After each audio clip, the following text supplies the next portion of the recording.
Es sábado por la mañana, muy cerca del mediodía, en un salón dentro de una institución educativa. Yacían 3 personas reunidas, impregnadas de una atmósfera que despedía vacío existencial e incertidumbre. «Profesor, necesito que me acompañe a la estación de policía», gritó Adiel, transmitiendo prisa y urgencia. «Espera, primero explícale lo que ocurre», dijo Elaine, pero esta fue interrumpida por el grito de Adiel.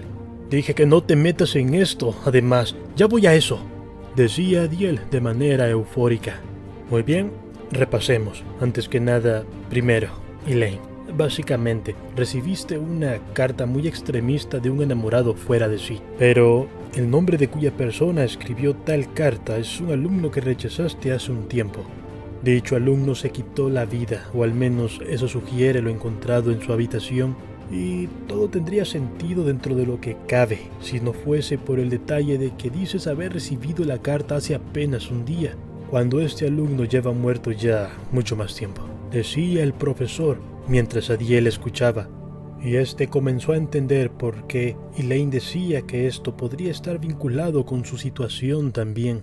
Luego de retroalimentarse con el acontecimiento de Elaine, Adiel prosiguió a explicar lo que ocurrió en su caso. Elaine cerró sus puños, apretó sus dientes y bajó la mirada, pues, aunque vinculados los eventos, el caso de Adiel era claramente más grave. La vibración de un teléfono puso en alerta a los 3. Era un mensaje en el teléfono de Elaine que decía: «Querida hija, te estamos esperando en casa, tenemos una sorpresa para ti». «¿Mis padres?», susurró Elaine para después guardar el teléfono. «¿Todo en orden, Elaine?», decía el profesor. «¿Eh? Ah, sí, solo eran mis padres. Me sorprende un poco, creo que se descargaron sus teléfonos porque usaron el número de alguien más». De momento los 3 en la sala guardaban silencio, cuando entonces, de forma brusca, el profesor se levantó asustando a ambos alumnos. «Elaine, déjame ver ese número. Adiel, tú también, muéstrame el número de donde recibiste los mensajes de tu hermana», decía el profesor. «Espere, no creerá que», dijo Adiel, sorprendido y asustado a la vez. Luego de ver el número en ambos teléfonos, sus ojos se tiñeron de una oscura incertidumbre. Rápidamente el profesor se giró a su computadora y buscó el registro del alumno fallecido. Al final, al comparar su perfil de información, confirmó lo que para su temor no eran noticias alentadoras. De forma estrepitosa, el profesor tomó su teléfono y llamó a la policía, diciéndoles que se dirigieran rápido a una dirección en particular, que esto era una emergencia. «Profesor, no, dígame que no es», dijo Elaine como si un nudo se formara en su garganta a la vez que sus ojos perdían su brillo y profundidad, pues el número que el profesor comparó era el mismo en los 3 casos, y la dirección que dio fue de la casa de Elaine. El profesor rápidamente los llevó a su auto y se dirigieron a la casa de Elaine. Siguiendo sus indicaciones, la suave y cada vez más apagada voz de Elaine era el único sonido, junto al salpicar del agua al ser cortados por los neumáticos del auto en el asfalto.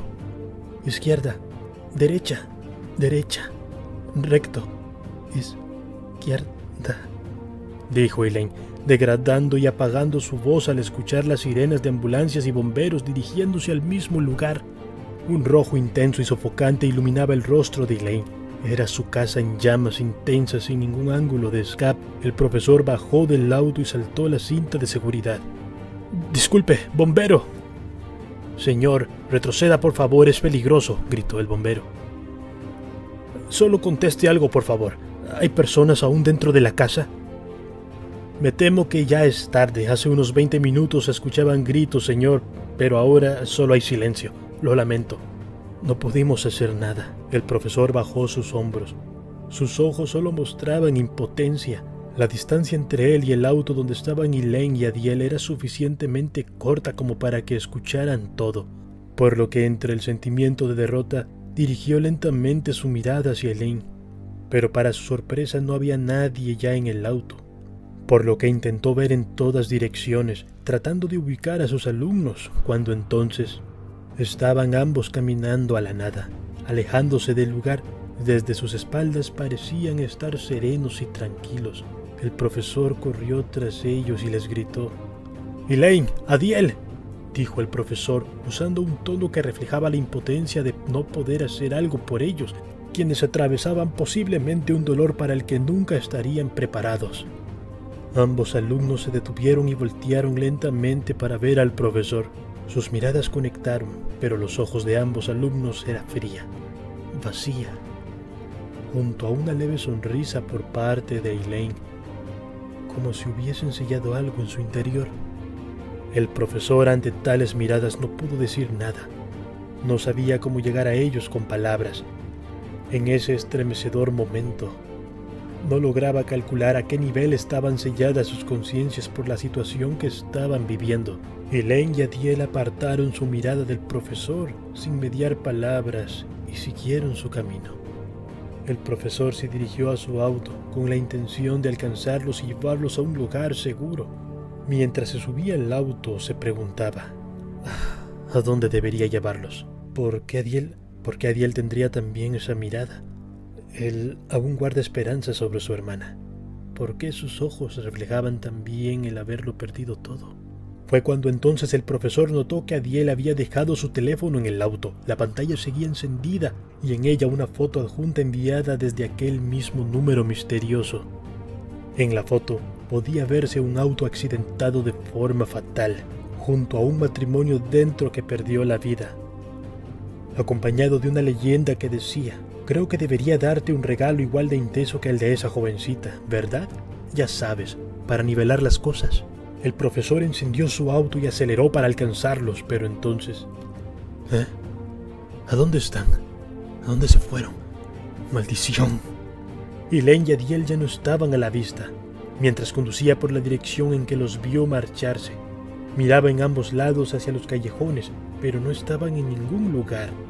No tenía sentido. No había pasado tanto tiempo como para que se perdieran de su vista. Entonces, como si la frustración no fuese suficiente, el auto se apagó sin previo aviso. No puede ser, si la aguja de la gasolina estaba arriba del medio tanque. Para él, esto era el colmo de los colmos. Incluso un escéptico como él empezó a considerar fuerzas más allá de lo razonable. Se inclinó en el asiento del auto y cerró los ojos en señal de derrota. Pero entonces pensó en sus alumnos nuevamente. Y sin poder imaginar el grotesco golpe que les estaba jugando la vida, se cubrió de determinación nuevamente. Cogió el volante y comenzó a pisar el acelerador repetidas veces y de forma frenética. ¡Vamos, maldición! ¡Enciende! ¡Vamos, vamos! Las pisadas eran cada vez más fuertes y rápidas, cuando entonces de alguna manera sintió que el auto estaba a punto de reaccionar, así que concentró toda su fuerza para dar una última pisada al acelerador. ¡Enciende!, gritó con todas sus energías, y el sonido del auto estalló de forma ensordecedora, por lo que cerró sus ojos. Y de golpe, un aire y aroma familiar llegaron a sus sentidos. Al abrir sus ojos, estos recibieron una intensa luz que poco a poco se esparcía hasta poder ver claramente. Él estaba en aquella cabaña abandonada. Su auto se miraba deteriorado, como si miles de años le cayesen encima. Esto es algo que no podía explicarse. Esto no fue un sueño.